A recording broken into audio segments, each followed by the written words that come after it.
चंद्रयान-3 जब चांद की सतह पर लैंडर विक्रम ने रखा कदम तो 108.4 वर्ग मीटर में फैल गई 2 टन लूनर मिट्टी।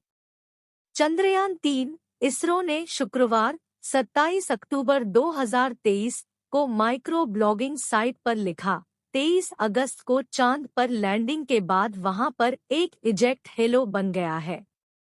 चंद्रयान-3 जब चांद की सतह पर लैंडर विक्रम ने रखा कदम तो 108.4 वर्ग मीटर में फैल गई 2 टन लूनर मिट्टी।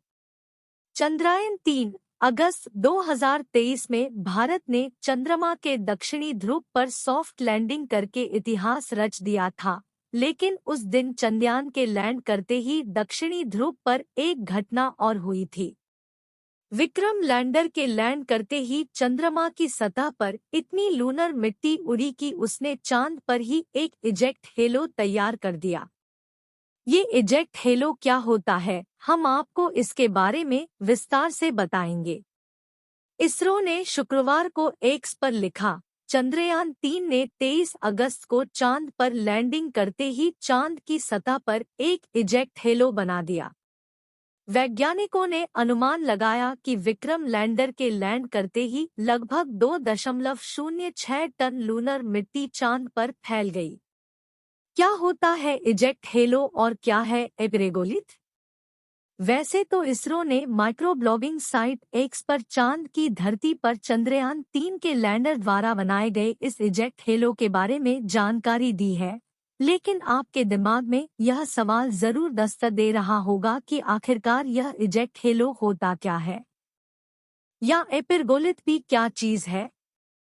हम आपको सिंपल भाषा में इसके बारे में बताते हैं। दरअसल चंद्रयान-3 के लैंडर ने जब चांद की धरती पर लैंडिंग की प्रक्रिया शुरू की थी तो इसकी सतह के करीब आते ही वहां मौजूद मिट्टी आसमान में उड़ने लगी थी। चांद की सतह से उड़ने वाली इसी मिट्टी और उसमें मौजूद चीजों को साइंटिफिक भाषा में एपिरेगोलिथ कहते हैं। चांद की धरती की मिट्टी टेल्कम पाउडर से भी अधिक पतली है, जो चंद्रयान-3 के लैंडर में लगे रॉकेट बूस्टर के चांद के सतह पर लैंडिंग के समय ऑपोजिट डायरेक्शन में फायर करते ही उड़ने लगी थी। क्यों करनी पड़ी थी रॉकेट बूस्टर की फायरिंग? चंद्रमा के गुरुत्वाकर्षण की वजह से चंद्रयान-3 का लैंडर तेज गति से चंद्रमा की सतह की ओर बढ़ रहा था, इसलिए इसकी गति धीमी करनी जरूरी थी। इसके लिए इसमें लगे रॉकेट बूस्टर को ऊपर की ओर फायर किया गया था, जिससे वह चंद्रयान-3 के लैंडर को एक खास गति पर ऊपर की ओर धकेल रहा था और दूसरी ओर चांद का गुरुत्वाकर्षण से नीचे खींच रहा था। इसकी वजह से उसकी गति धीरे धीरे शून्य की ओर बढ़ रही थी। धीरे धीरे रॉकेट बूस्टर की फायरिंग के जरिए लैंडर की गति शून्य की गई थी और इस दौरान जितना समय लगा था उतनी देर तक चांद की मिट्टी सतह से ऊपर उड़ती रही और लैंडिंग साइट से दूर जाकर फिर चांद के गुरुत्वाकर्षण की वजह से धीरे धीरे सतह पर गिरती रही।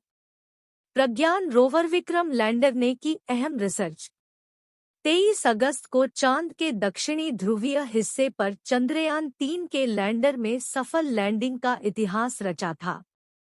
इसके बाद एक चंद्र दिवस यानी धरती के 14 दिनों तक लैंडर से बाहर निकले रोवर प्रज्ञान ने अपने पेलोड्स के जरिए चांद की मिट्टी और सतह पर होने वाली खगोलीय घटनाओं का अध्ययन कर शानदार रिपोर्ट भेजी है।